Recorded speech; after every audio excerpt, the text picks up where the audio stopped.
Le principal problème de la zone euro, c'est la monnaie unique elle-même. C'est ce que dit Joseph Stiglitz. Prix Nobel d'économie en 2001, l'Américain estime que l'union monétaire n'aurait pas dû être créée comme elle l'a été et que l'expérience était viciée dès le départ. L'ancien économiste en chef de la Banque mondiale pense malgré tout que des solutions existent. Monsieur Stiglitz, merci pour votre participation à The Global Conversation. Votre dernier livre s'intitule « L'euro, comment la monnaie unique menace l'avenir de l'Europe ». Y a-t-il un moyen de sauver l'union monétaire et de la faire prospérer? Oui, je crois. Mais cela nécessite de créer certaines institutions, comme une garantie commune des dépôts bancaires. Une approche commune pour résoudre les problèmes des banques en difficulté. Il faut aussi une sorte de mutualisation des dettes avec quelque chose comme les euro-obligations. Cela nécessite également de changer les règles de la Banque centrale européenne pour qu'elle ne se concentre pas seulement sur l'inflation, mais aussi sur la croissance, l'emploi et la stabilité financière. Il faut créer un fonds de solidarité commun pour financer le chômage et pour d'autres besoins conjoncturels à l'intérieur de la zone euro. Donc, on peut penser à ces réformes qui ne sont pas énormes d'une certaine façon. La question, c'est plutôt de savoir si elles ne sont pas trop énormes pour les responsables politiques. Enfin, dernier point important, elles doivent vraiment être menées rapidement. Combien de temps avons-nous? Je ne peux pas vous donner de délai. Mais ce qui est clair, c'est que l'Europe est en train de faire un numéro d'équilibriste. Et le problème de ce genre d'exercice, c'est qu'on risque toujours de tomber.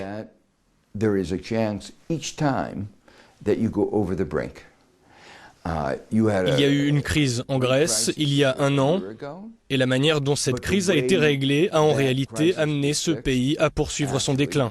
Un référendum a eu lieu l'an dernier et on a vu qu'une majorité d'électeurs a rejeté ces mesures d'austérité. À 62%. Un an après ce référendum, la crise en Grèce est loin d'être terminée. Elle a même empiré. C'est pire qu'il y a un an. Et c'est parce qu'ils ont poussé pour faire appliquer une autre dose d'austérité. Or, on pouvait prévoir que cette nouvelle dose ferait encore plus ralentir l'économie. Pensez-vous que l'austérité est encore nécessaire? Je pense que l'austérité est dangereuse. Non seulement elle n'est pas nécessaire, mais je crois qu'elle nuit vraiment aux pays européens. L'austérité n'a presque jamais fonctionné. L'issue du référendum de l'an dernier a été vue par beaucoup comme un non à la zone euro et à l'Europe en général. La Grèce aurait-elle plus de chances de surmonter cette crise si elle sortait de l'eurozone? Oui, je crois. Avec le temps, une chose va devenir évidente.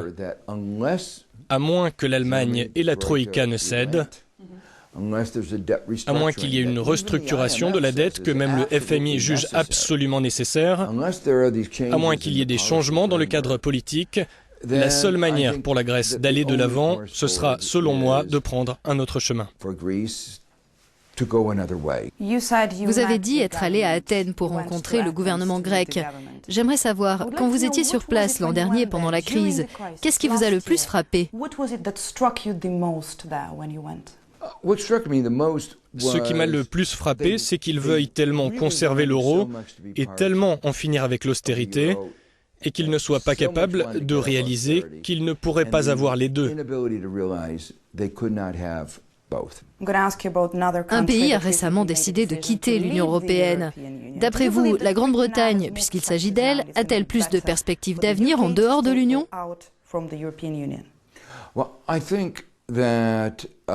Je pense que les conséquences du Brexit sont plus politiques qu'économiques. La vraie question, c'est de voir ce que ça nous dit sur l'avenir de l'Union européenne. C'est l'aspect politique des choses.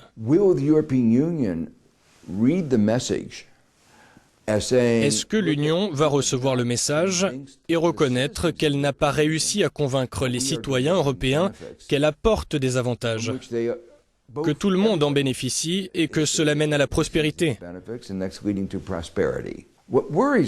Ce qui m'inquiète, c'est qu'en réponse au Brexit, Jean-Claude Juncker, le président de la Commission européenne, a dit « Nous allons nous montrer très durs. Nous allons rendre les choses très difficiles, parce qu'on ne veut pas qu'un autre pays quitte l'Union. » Ce qui veut dire que la seule façon de conserver une Europe unie, c'est d'inspirer la peur. Ce n'est pas en montrant les avantages que les citoyens en tirent. Vous savez, si vous en tirez des avantages, vous ne voulez pas partir. L'Union a dit au contraire, on doit leur faire peur pour éviter qu'ils partent. C'est la mauvaise attitude d'après moi. De votre point de vue, y a-t-il d'autres pays qui pourraient organiser un référendum sur leur éventuelle sortie de l'Union ou de la zone euro ? Cela dépend vraiment de la réponse apportée par l'Union européenne. Beaucoup de gens ont le sentiment que leur économie a été affaiblie et que c'est la même chose pour la démocratie. Ils votent encore et encore pour la fin de l'austérité. Pas seulement en Grèce, les résultats sont les mêmes au Portugal et en Espagne, mais aussi lors des élections en France et en Italie.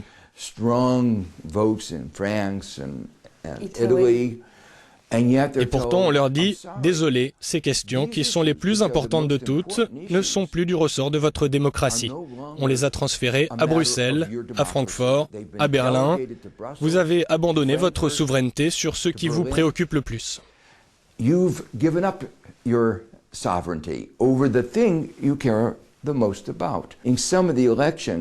Lors de certaines élections, des candidats ont fait campagne en affirmant qu'ils seraient les meilleurs pour négocier avec l'Allemagne. Ils ne disaient pas « c'est moi qui vais mener les meilleures politiques », ils reconnaissaient que les politiques se faisaient ailleurs et ils se présentaient comme les meilleurs négociateurs. Nous venons de parler de pays qui ont organisé des référendums, la Grèce et le Royaume-Uni, et de pays du sud de l'Europe où des élections ont eu lieu. Cela nous amène à évoquer le fait qu'aujourd'hui, les gens ne dénoncent pas uniquement l'austérité, comme vous dites, mais aussi les inégalités. Est-ce quelque chose que vous constatez aux États-Unis à l'approche de l'élection présidentielle? Oui, tout à fait. Et certains des thèmes qui sont récurrents en Europe le sont aussi aux États-Unis.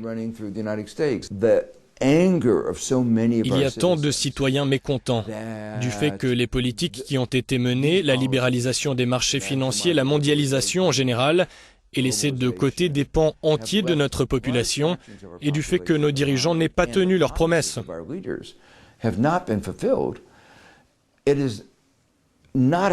Ce n'est pas surprenant qu'un politicien en particulier puisse en tirer avantage. Et malheureusement, on n'aurait pas pu imaginer pire candidat dans une présidentielle américaine. Mais évidemment, c'est un candidat qui a su créer, dans une certaine mesure, un lien d'empathie avec un très grand nombre d'électeurs.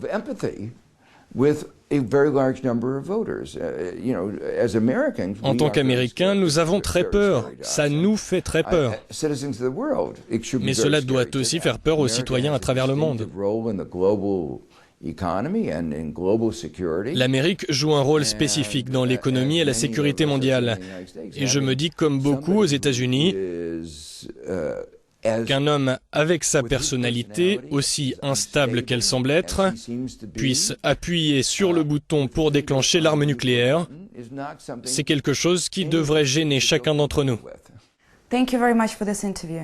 Thank you very much.